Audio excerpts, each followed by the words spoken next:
Business with a servant's heart. Welcome to the podcast. Inspiration, motivation takes. Listen to the podcast. We're all about to talk about life. Our guests will share their life story. We want you to success in life and business. We're ready and we will start shortly. We're gonna talk about life. We're going to speak on business. You're gonna shine bright. We are going to witness. Business with a servant's heart. With hosts Steve, Ramon, and Ray. Inspiration, education talks. Listen to the podcast.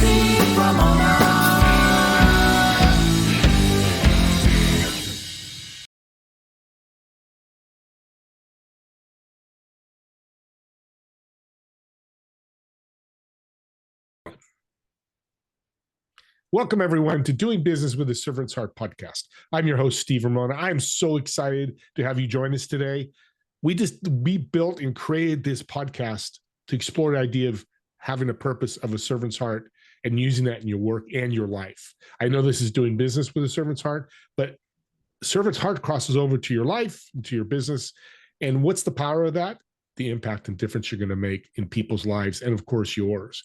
We also are bringing on guests that we're going to motivate you, inspire you, and educate you to have a servant's heart or to be better or just to grow. Or the other thing people forget about, you're going to learn something here you might share with somebody else. You just gave them a gift. And here's your call to action today, audience. I want you to think about how you're going to serve yourself and others today and what impact you're going to create today. Don't wait till tomorrow. Let's start today and make a difference in your world. I get to do it every day. I'm doing it today with this wonderful guest. It's the most powerful thing and an exciting thing you can do. I want to thank my sponsor, Pantheon Alliance.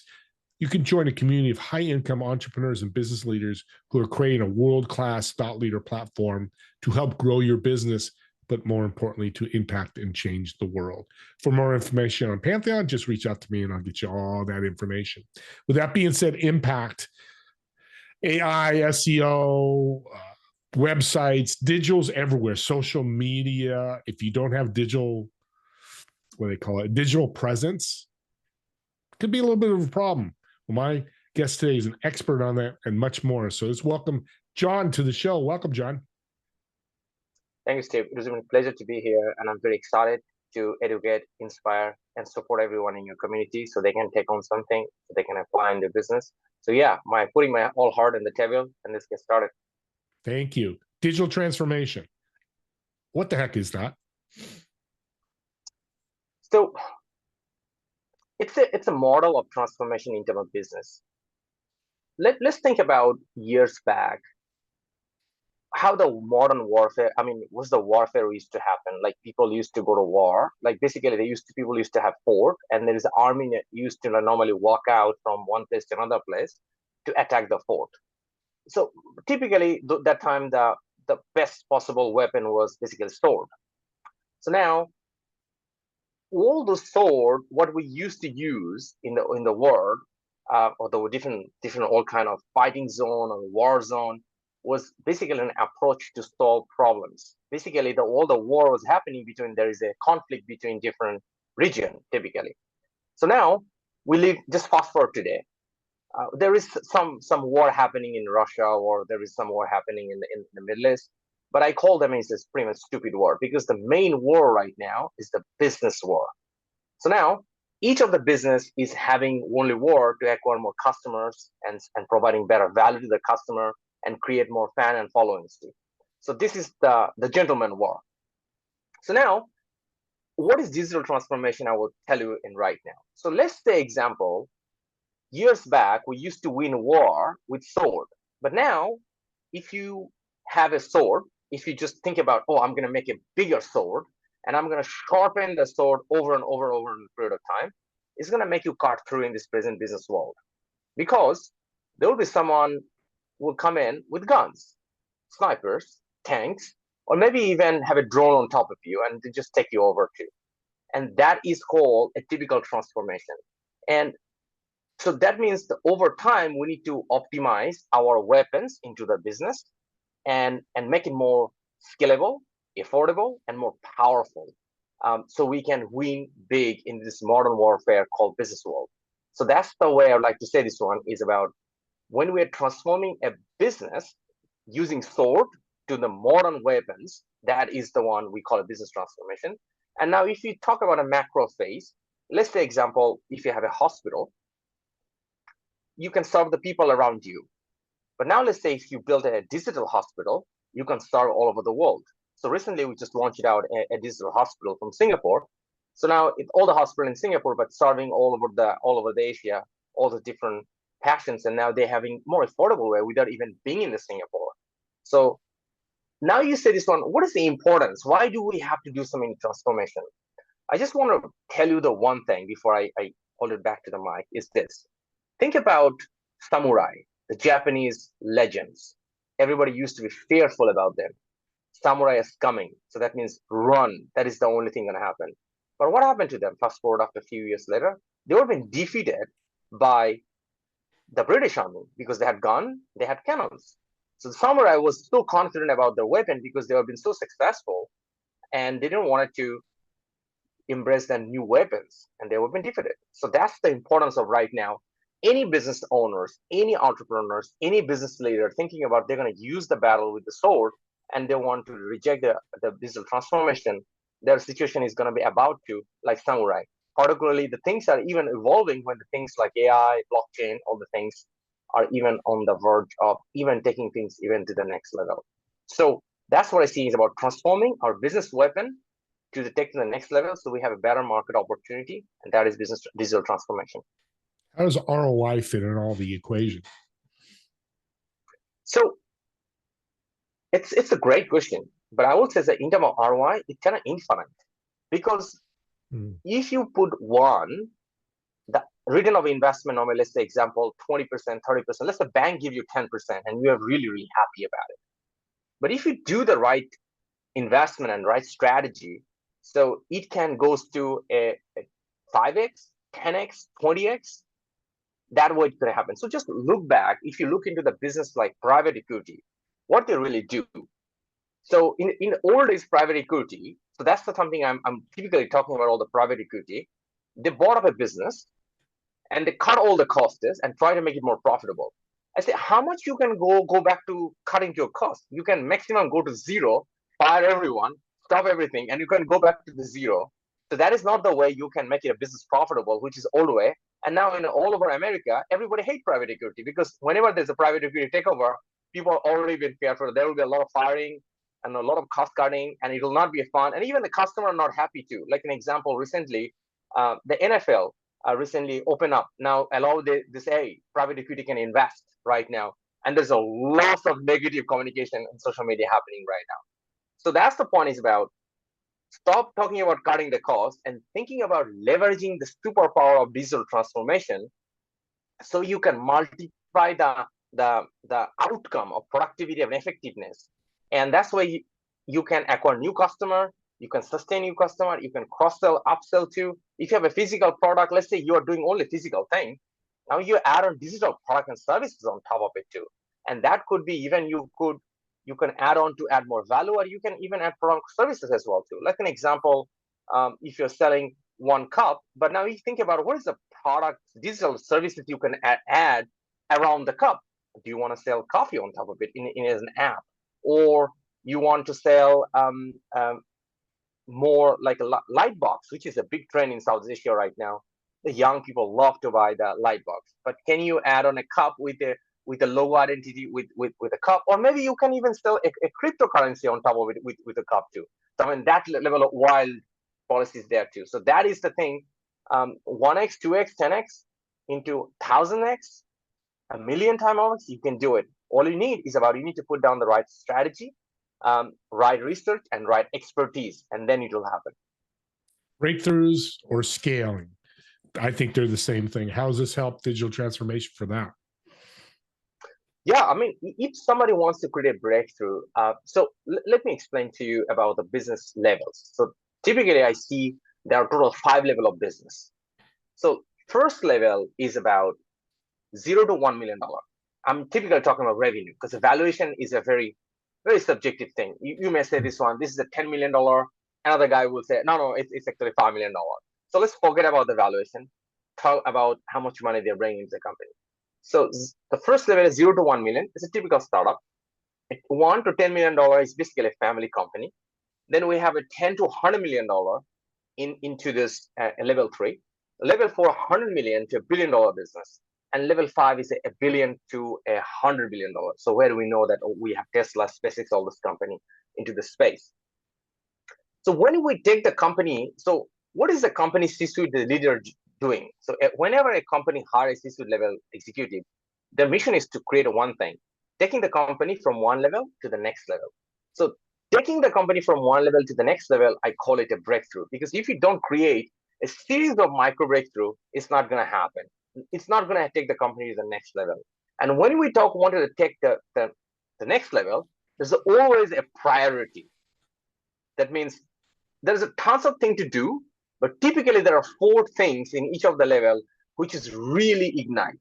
But if you really talk about the digital transformation here, it's become the really key. So normally when you are in the level number 1, it's actually typically startup mode, right? It's basically selling is everything. All you need is you need media to support your scale it up. But as soon as you move to 0 to $1 to $10 million, your technology becomes a key advantage beside the media. Technology and media will be one of the top 2 priority among the top 4 priority. And if you go for even to the next level, let's say example, 100 million to $1 billion, $1 billion to 10 million, then just technology is not enough. The time you need to leverage the code. That means you need to build something which is going to keep bringing revenue for you on top of it. Let's say example, think about Grab, Uber, what they're doing right now, or Airbnb, what they're doing right now. Like they don't owning any riders, but they don't owning any cars. They're not owning any apartments. They have an app, and the app is doing the job into it, and that's the business model around it. So to be not scale into it, first 3 level, the technology and the media is very, very crucial. But the last 3 level, you need to have codes, and media will be less important because the code itself will resolve the demand of the media. Even still important, but it will not be in the top 4. Yeah. And that's why I developed this business transformation 10x framework to actually help businesses to take their business to the next level, to bring the right focus in the right level.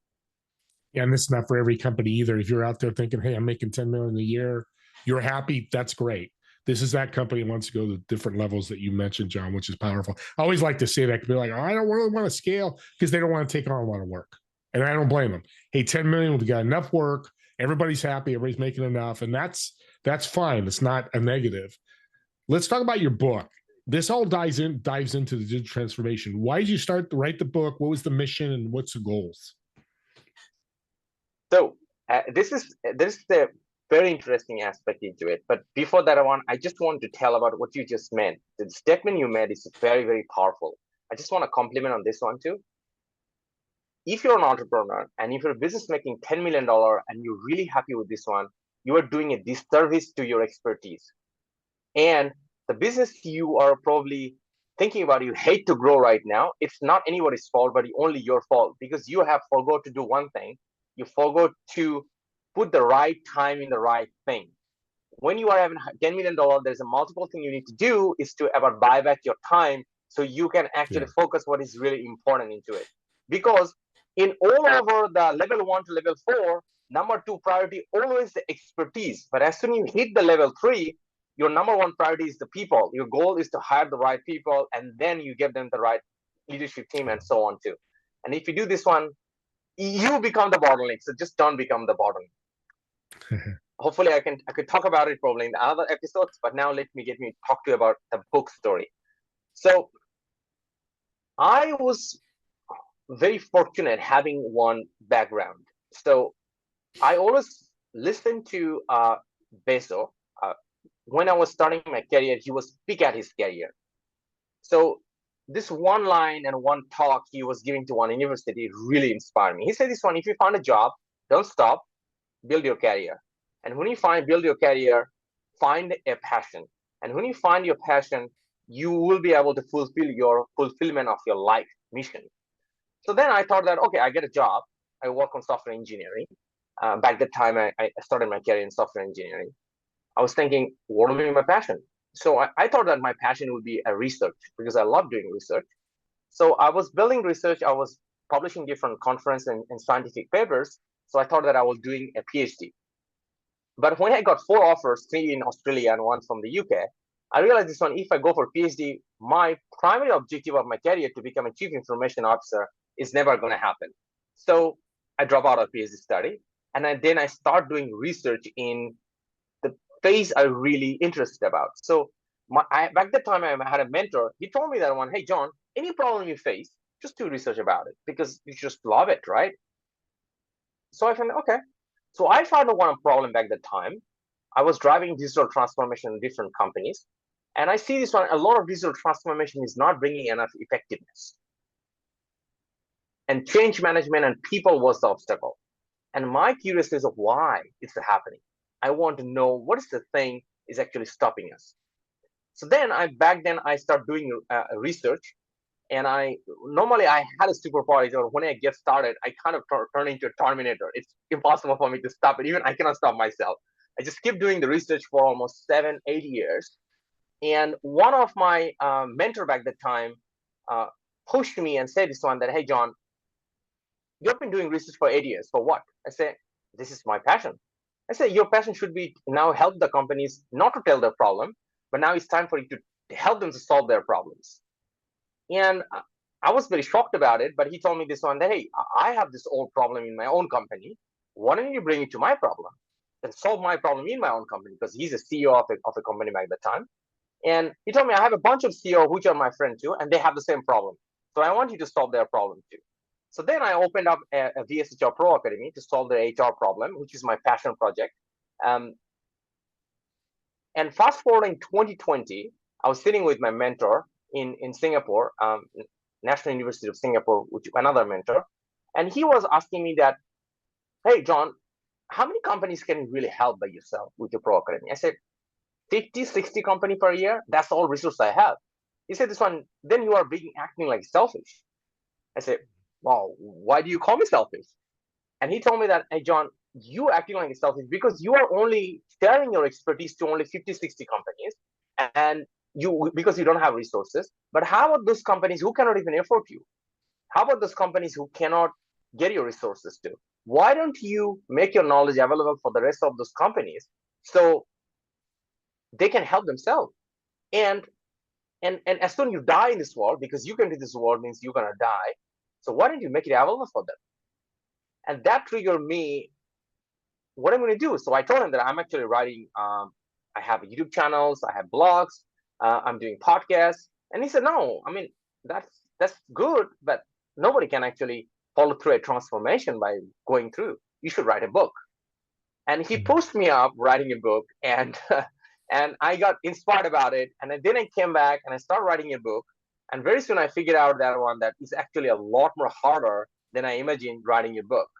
Because first 3 months period of time, I just figured out this one, oh my God, there's too many books out there, and this world doesn't need another book. This world only needs another great book. And a great book needs a lot of work. So that fast forward took me almost 4 years, 5,000 hours to write the book, 100x Business Workforce. And last December, it just published in Vietnam, in Vietnamese market. Will be published to 3 other countries, including Bangladesh, Thailand, Indonesia, and India this quarter. And we're also finalizing the publishing deal with American and European market to publish this book in English language too. So we're expecting in quarter 3 it will be available in American market and British market as well in English language. We're meeting a top publisher on Thursday to finalize the deal as well. So my book is not self-published; it's a publishing deal, traditional publishing deal. Yeah, and that's how it's been done. So if somebody reads the book, that's a great story. Somebody reads the book, what lesson are they getting? What's one topic they're going to get from it that's going to help them? So to this one, I want to tell you in this one, I enjoy reading the book of Start With Why of Simon Sinek. I believe that you hear about him and probably hear about the book too. The book is short, a lot of interesting concept, but I had a biggest problem is about I don't know how to apply that one too. And that was my biggest problem into it. And And since then, I figured out that a book normally give a lot of idea, but finally don't tell me how to do it. And if I to do this one, I need to hire the guy or his agency to do it too. So my book is about I inspired to do this one. Somebody who can read the book. It's a total 9 chapter, step by step, to actionable aspect to create a transformation for their company. So transformation means about how do I create this micro breakthrough to take the company from present level to the next level by my workforce. So like an example, I'm in a level 1. So let's say I am making $5 million. To go to the next level is a $10 million. But $5 to $10 million is not going to be a one jump. It needs multiple small micro breakthrough, maybe 7, maybe 8, and then it will come to the 10. So now if I follow through to the chapter 2 to chapter 9, and step by step I put the right formula into the workforce, as the book is being inside that one, because the book is not about idea. It has tools, it has assessment tools, it has a downloadable template, so anybody can and download all those templates and can just use this one in the workforce. So it's going to be helping them to create a cycle of micro breakthrough to take the company to the next level. So it's a whole ingredient packed to create a micro breakthrough cycle for their company by workforce. Awesome. That's an audience game changer right there. You need to grab. What's the name of the book again? 100x Business Workforce. Okay, there you go. We're coming to the end here. Podcast. Talk about what's the name of your podcast and what's the goal of the podcast. So first of all, I created the first podcast is about recreating myself. So because a lot of my friends and network was asking me is about, hey, why you're different? Like, why you are not the same person what I met you 2 years back? What is the secret of it? And then I told them this one, I really like to recreate myself in every 2 years or 1 year period of time. And so then I realized this one, okay, I think I should share all this thing. How do I recreate myself? What is the mindset I develop? What is the tools and templates I use?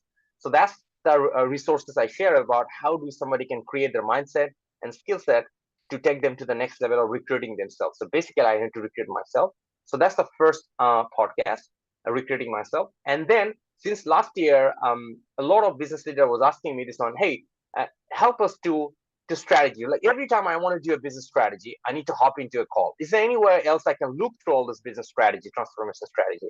Could be a workforce transformation strategy, could be a digital transformation strategy. Where can I see them? So that inspired me to create the next podcast, which is 100x Business Transformations. It's available in both of them. Is available in Spotify. They can search it. They can have it. In Apple Podcasts, they also have it as well too. So they can search it and they can have it as well. That's fantastic. Well, you know your stuff. You're an expert.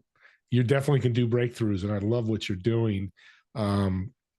It's a great podcast what you just did for me, and I appreciate that because people are learning, educating, motivating, inspiring through this because you're definitely inspiring what you do and you love to serve people.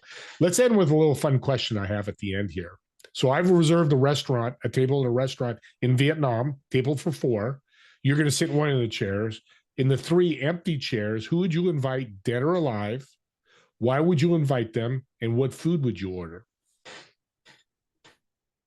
That's an interesting question. It actually means a lot. That's a very smart question. But before that one, I want to say thank you. The compliment, the thing you have provided, it's really touched my heart. It means a lot. And it will also keep inspiring me to keep showing up more podcasts and add more values to more audiences as well. All right. So I would like to invite 2 people on this one. The first one, I want to invite Charles Munger. He passed away in 99. He couldn't make it through 100, but I would love to have him back into the one table. And the second person I would like to invite is Raval Navikant, the venture capitalist person in Silicon Valley. There's a lot of things I have learned from him. He's a great mentor of me. And in terms of what food I would like to order, I would like to order Mexican steaks, barbecue steaks, and Japanese sushi. Look at that. That's a combo. Very cool. I love that. Well, I know people listening are going, how can I connect with John? How can they connect with you to reach out, find out more? So if somebody wants to learn about business transformation strategy tools and also resources, so one of the best way to reach me out in LinkedIn is about Masud Parvez. I try to write almost every day one new tools and templates, so you will be able to get value of it too.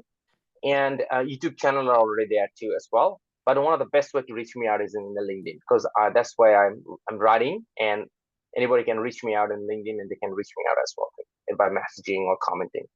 Perfect. Well, thank you again, John. This has been great. And audience, subscribe to the YouTube channel. This was a gift. If you know somebody wants to break through their business, scale their business with a digital transformation, share this link with somebody. And if they take John on as a client, or just read some of the stuff he's doing on YouTube, on LinkedIn, or watch his videos on YouTube, and they get a tip, a resource, and it grows their business, you just gave them a gift. So use this podcast as a gift. That's what a servant heart would do. And as we say, making a difference in people's lives. Me and John want to thank you all for watching or listening to this podcast. And we'll see you all in the next episode of Doing Business with a Servant's Heart. Have a great day, everyone.